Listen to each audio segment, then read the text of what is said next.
And then before we move on, because we had a chatter throwing in here as well, the Pirates are looking pretty good thanks to their pitching. Do you think, I threw out the Reds originally, do you think the Pirates could be an in-division trade spot for Willson Contreras? Yes. Paul Skenes. Now, no, Randy. The bottom 10 teams for first base OPS in 2025, Colorado was last, Miami 29th, White Sox, they probably aren't going to do it. Reds, as you mentioned, a possibility. Angels, you would think that might be a possibility the way things are going there. Twins, no. Rangers, no. Washington, no. Padres, maybe. Seattle, no. And Pittsburgh, maybe. So the bottom 10, how many did you count there?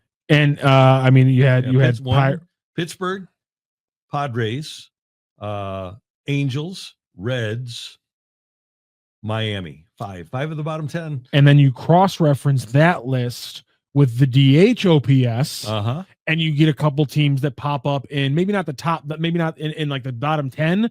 A couple of those 5 teams we just mentioned are going to pop up in the bottom 10 of DH OPS as well, which is why they match up so perfectly. But again, you can poke holes in it from a lot of perspectives. That's why this is always going to be a tough needle to thread, but a lot of those same teams pop up in the bottom 10 DH spots as well. And by the way, we'll put another team in here.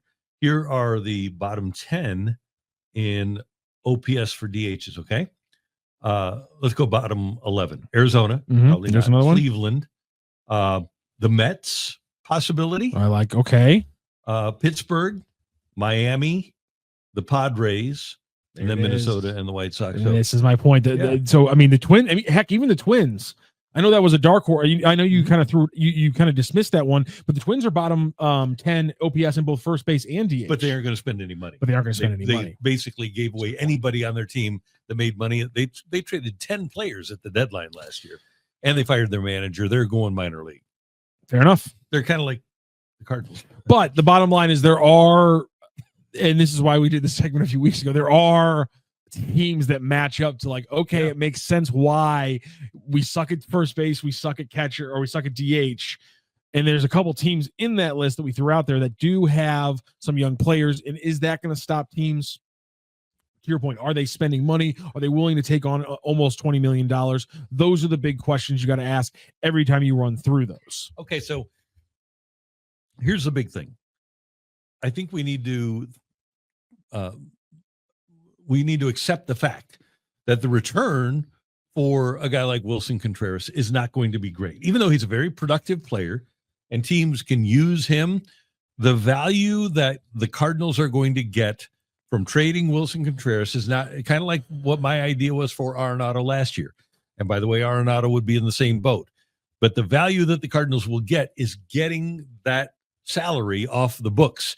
The value isn't going to be in what you get in return for Willson Contreras. So another thing you're looking for is teams that are, and Pittsburgh, Miami, both great examples because they are being threatened by Major League Baseball to lose revenue sharing if they don't start spending some of this money. They need to get players on their roster that make a few bucks, Miami and Pittsburgh specifically. So if you're Chaim Bloom, you're making the calls this week before you go to the winter meetings in Orlando, and you try to get together with Peter Bendix, the Marlins GM, as maybe you can have some fun there. I'm not so sure about the algorithm that Willson Contreras would provide for our. I haven't heard your nerdy voice before. That was good. I like that. That's Peter Bendix, and then Ben Cherington, the general manager of the Pirates. But you're getting in touch with both of those guys before you get to Orlando, and then you talk to Cherington and Peter Bendix so that you can try to get a match and try to make those moves as quickly as possible.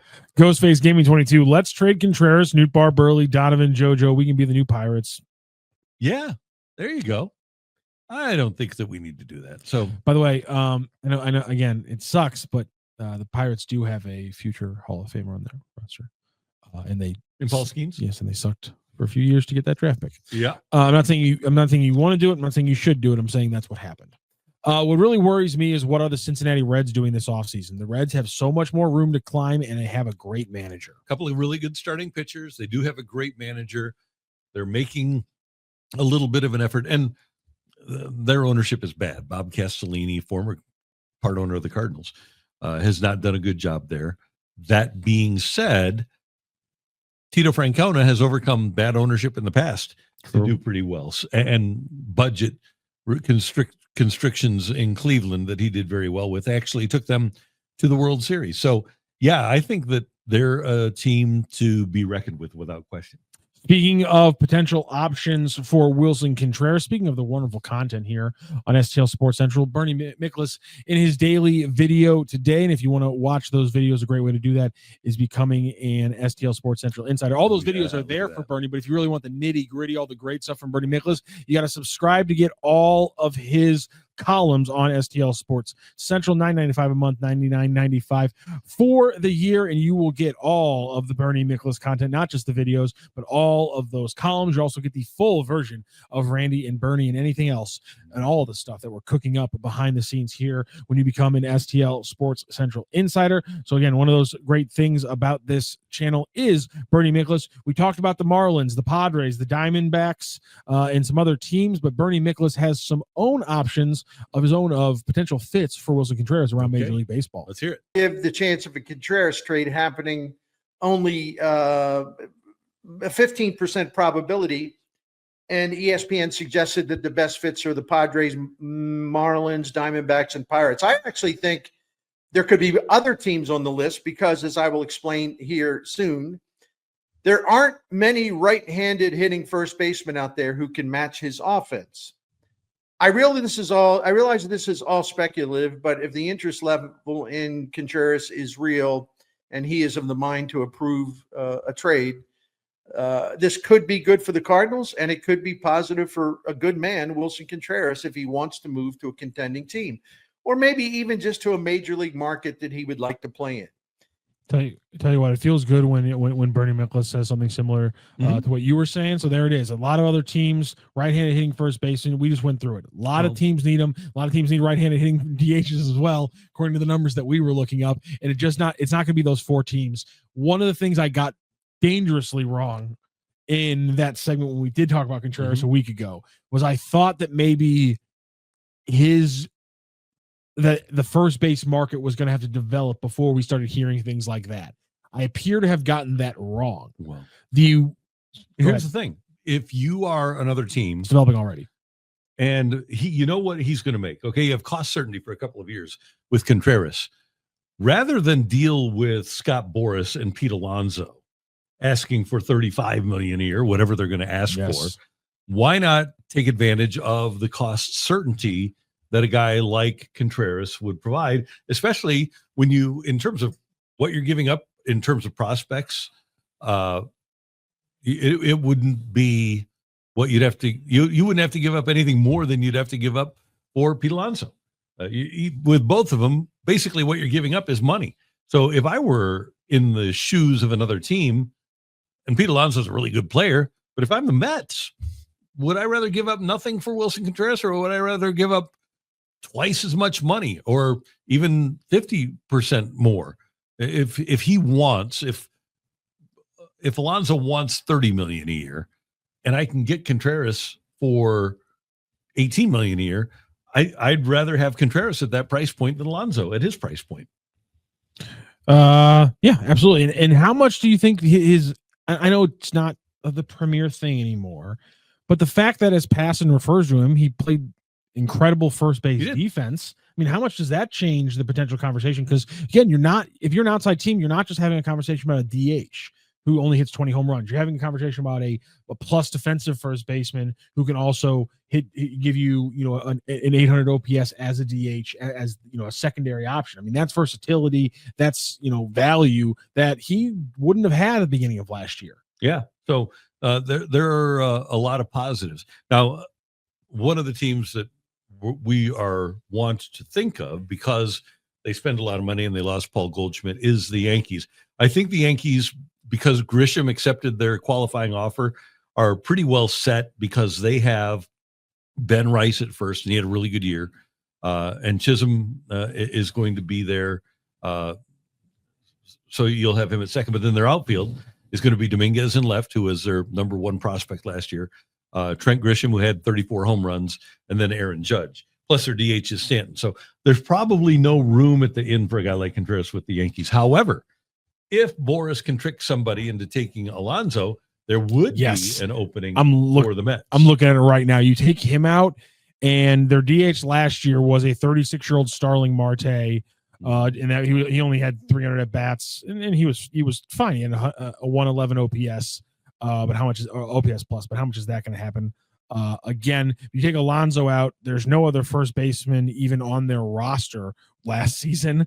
And then again, Marte's their DH. So yeah, there's definitely a spot in there for Willson Contreras. Yeah, right now their listed first baseman is Vientos. That's what I figured. They were disappointed with last year. He is young, 25-year-old who what was he, a second round pick in 2017, and then they have Beatty at third. But yeah, he gave him a 134 OPS plus last year, 2 years ago in 2024. So it wouldn't surprise me if they want to give him the majority of time there. But yeah, the Mets also list Vientos as their starting DH, and the rules, I know they've changed a lot of rules, but one of them is not that you can play a guy at first base and have him be your DH. Okay, so there's right now. They're not planning on having Marte back this year. So either way, if Vientos struggles or if Beatty struggles, and they need to move Vientos to third base, it gives you the roster versatility. This is when we talk about why his versatility matters, the Mets is almost the exact perfect roster build that he kind of fits perfectly into. He would fit perfectly for them, and because they have a ton of money with Steve Cohen, their owner, and not many prospects because their system is not built up yet under David Stearns, that might be the kind of team where if you're the Cardinals, you say, okay, you have 5 teams, right? You have 4 minor league teams, plus you have your major league team, roughly 125, 130 players. You give me the player that you deem to be your 130th best player in your system and take on the whole Willson Contreras contract, and we got a deal. Hey, Missouri, your moment is finally here because DraftKings Sportsbook, America's top-rated sportsbook app, is now live in your state. And here in Missouri, we can make every game even more exciting with same-game parlays, money lines, props, and more, all from your phone, all safe, all secure, and all easy to use. Missouri fans know game day, the tailgates, the noise, the passion. Now with DraftKings Sportsbook, you can bring that same energy to every snap and every touchdown and every win. And right now, Missouri customers bet $5 and get $300 in bonus bets instantly. No waiting, no nonsense, just pure action powered by America's top-rated sportsbook app. Download the DraftKings Sportsbook app and use code STL Sports. New Missouri customers bet $5 and get $300 in bonus bets instantly. That's code STL Sports. The crown is yours in partnership with DraftKings Sportsbook. Gambling problem? Call 1-800-GAMBLER. 21 and over. Physically present in Missouri. Eligibility and restrictions apply. One single use odds boost per customer. Market boosted to plus 100 odds. Max bet $50. Expires at 8:20 p.m. Eastern Time, December 7th. Terms at sportsbook.draftkings.com/promos.